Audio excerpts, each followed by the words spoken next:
شريك له وأشهد أن سيدنا ومولانا محمدا عبده ورسوله صلى الله تبارك وتعالى عليه وعلى آله وأصحابه وذرياته أجمعين. أما بعد فأعوذ بالله من الشيطان الرجيم. بسم الله الرحمن الرحيم. لقد كان لكم في رسول الله أسوة حسنة لمن كان يرجو الله واليوم الآخر وذكر الله كثيرا. صدق الله مولانا العلي العظيم.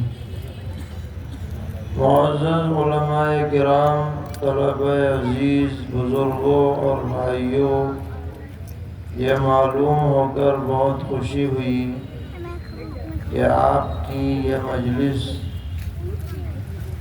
محی السنہ حضرت مولانا شاہ ابرار الحق صاحب رحمۃ اللہ علیہ کی قائم کردہ مجلس دعوت الحق کے تحت منعقد ہو رہی ہے۔ اللہ تعالیٰ نے حضرت محی السنہ رحمۃ اللہ علیہ کو اتباع سنت کا بڑا عجیب جذبہ عطا فرمایا تھا، اسی لیے ان کا لقب پڑ گیا محی السنہ، یعنی سنتوں کو زندہ کرنے والے۔ بہت سی ایسی باتیں جن کی طرف ذہن بھی نہیں جاتا تھا، حضرت محی السنہ رحمۃ اللہ علیہ کو ان کو درست کرنے پر محنت کی۔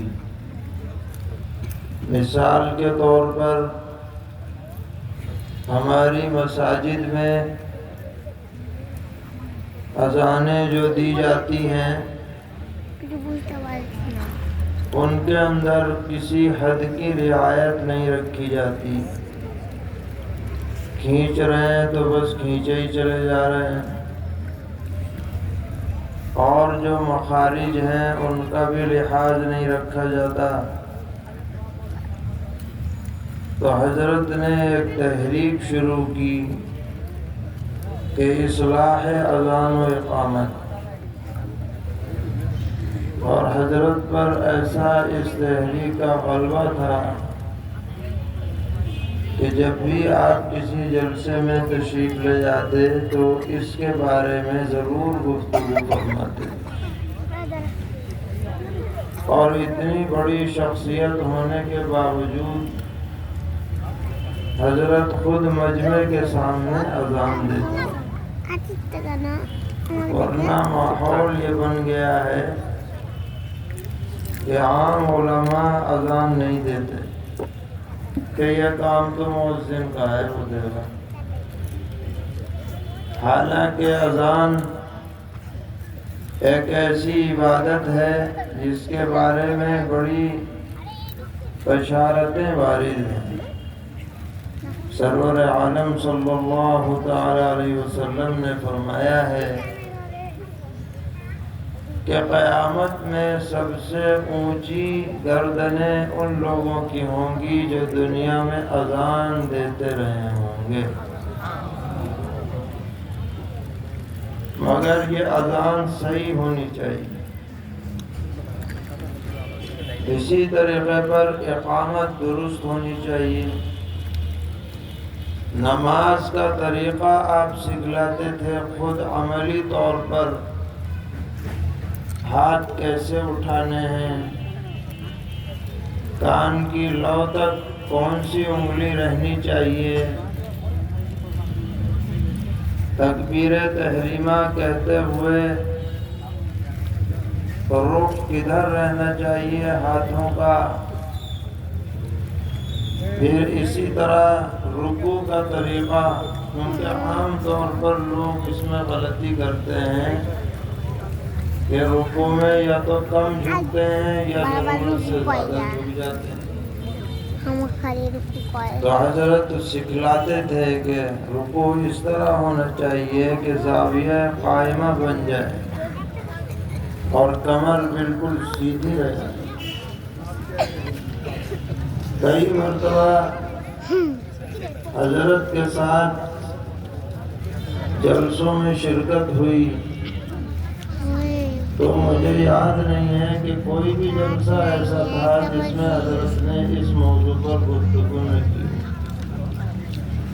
اذان، نماز اور وضو کا بھی طریقہ بتاتے۔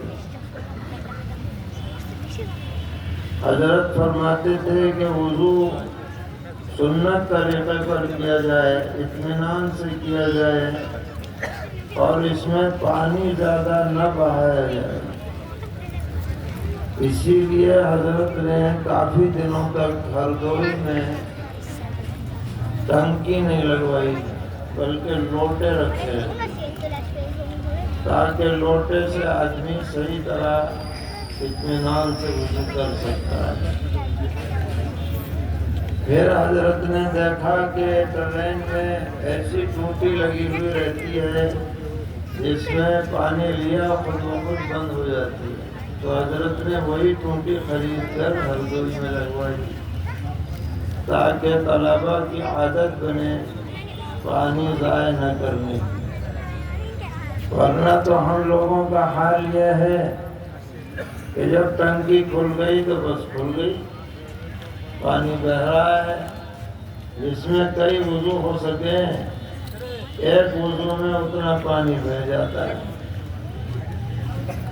تو الغرض میرے بھائیوں، ہم لوگوں کے لیے سنت کا اہتمام یہ سب سے بڑی چیز ہے۔ سرور عالم صلی اللہ تعالی علیہ وسلم کو اللہ تعالی نے پورے عالم کے لیے نمونہ بنایا ہے، اسوہ حسنہ بنایا ہے کہ اللہ تعالی بندوں سے یہ چاہتے ہیں کہ تمہاری نماز میرے حبیب کی نماز کی طرح ہونی چاہیے، تمہاری اذان، تمہاری اقامت، تمہارا دیگر زندگی کا طریقہ وہ سب میرے حبیب کے طریقے کے مطابق ہونا چاہیے۔ لقد كان لكم في رسول الله أسوة حسنة، یقیناً تمہارے لیے اللہ کے رسول میں بہترین نمونہ پایا جاتا ہے۔ سنتوں کو دیکھو اور ان پر عمل کرو تو تمہیں اللہ کا قرب نصیب ہوگا، اللہ تعالیٰ کا پیار آ جائے گا، اللہ کی محبت نصیب ہوگی اگر آدمی سنت اور شریعت پر عمل کرے۔ یہ تحریک حضرت نے چلائی اور بہت سی جگہ اس کے فائدے محسوس کیے گئے۔ دوسری تحریک آپ نے چلائی قرآن پاک کی خدمت۔ آپ نے کوئی بخاری شریف نہیں پڑھائی، بڑی کتابیں نہیں پڑھائیں، لیکن آپ نے محنت کی نورانی قاعدے پہ، کیونکہ بخاری شریف پڑھانا، اونچی کتابیں پڑھانا یہ بھی فضیلت کی بات ہے، لیکن اس سے زیادہ ضروری بات یہ ہے کہ بچے صحیح قرآن پڑھنے والے ہوں، حروف کی ادائیگی صحیح ہو، تجوید کے ساتھ پڑھتے ہوں، ضروری قواعد کا انہیں پتہ ہو، انہوں نے پوری دنیا کے اندر نورانی قاعدہ خاص انداز میں لکھ کر عام کر دیا۔ اللہ تعالیٰ نے اس میں غیر معمولی برکت عطا فرمائی۔ لوگ تو یہ سمجھتے ہیں کہ حضرت بہت بڑے شیخ تھے اور فلاں تھے، لیکن ابتدا میں آپ نے گاؤں گاؤں جا کر ہردوئی کے علاقے میں محنتیں فرمائی ہیں، سائیکل پر جا کر محنتیں کی ہیں۔ ان دیہاتوں میں ہمارا جانا ہوا جہاں لوگ کسی کو نہیں جانتے سوائے حضرت ناظم صاحب کے، ہاں ناظم صاحب سے مشہور۔ تو جب آدمی ایسی محنتیں کرتا ہے تو اللہ تعالیٰ کسی کی محنت کو ضائع نہیں فرماتے اور اس کا اثر ظاہر ہو کر کے رہتا ہے۔ آپ حضرات کی بھی ذمہ داری ہے کہ وہ مشن جو حضرت چھوڑ کر کے گئے ہیں وہ مشن جاری رہنا چاہیے، اور خاص طور پر ہمارے بچے اور بچیاں وہ دین پر ثابت قدم رہے، ایمان ان کے سینے میں باقی رہے، اس پر بھی محنت کرنے کی ضرورت ہے۔ اور یہ جب ہی ہو سکتا ہے جب بچپن سے آپ ان کو دین سکھلائیں، مکتب سے انہیں جوڑیں، بچوں کو بھی اور بچیوں کو بھی۔ اگر وہ آگے چل کر اسکول میں جائیں، کالج میں جائیں، یونیورسٹی میں جائیں، تو اگر بچپن سے انہوں نے صحیح پڑھ رکھا ہوگا تو بعد کے ماحول سے وہ متاثر نہیں ہوگا اور دین پر ثابت قدم رہیں گے۔ اور اگر بچپن سے ان پر محنت نہیں کی گئی تو آج تو وہی گمراہی کا دور ہے۔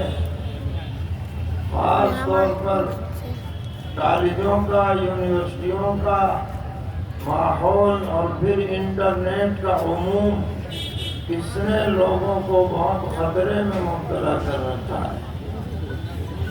ایسی صورتحال میں علماء کی ذمہ داری بہت بڑھ جاتی ہے۔ وہ صرف اپنے مدرسے تک محدود نہ رہیں بلکہ قوم کی فکر کریں، معاشرے کی فکر کریں، عقیدہ بھی لوگوں کا درست ہو، عمل بھی لوگوں کا درست ہو، اس کے بارے میں محنتیں جاری رہنی چاہیے۔ اور یہ ایک دو دن کا کام نہیں ہے کہ آپ کسی دن بڑا سا جلسہ کر لیں جیسے آج ہے اور پھر آپ خوش ہو جائیں، مطمئن ہو جائیں کہ بھئی ہو گیا کام۔ یہ تو کرتے رہنا ہے، ہر وقت جلسہ ہو، چھوٹی مجلس ہو، انفرادی ملاقاتیں ہوں، جمعے کے خطبات ہوں، سب میں یہ موضوع زندہ رہنے چاہیے، باقی رہنے چاہیے، تاکہ امت تک صحیح بات مسلسل پہنچتی رہے اور ہماری آنے والی نسل دین اور ایمان پر قائم رہے۔ اللہ تعالی ہم سب کو توفیق عطا فرمائے اور اس جلسے کو قبول فرمائے۔ جو حضرات محنتیں کر رہے ہیں اللہ تعالیٰ ان کی محنتوں کو برابر فرمائے۔ وصلی اللہ تعالی علی خیر خلقہ محمد وعلی آلہ واصحابہ وذریاتہ اجمعین۔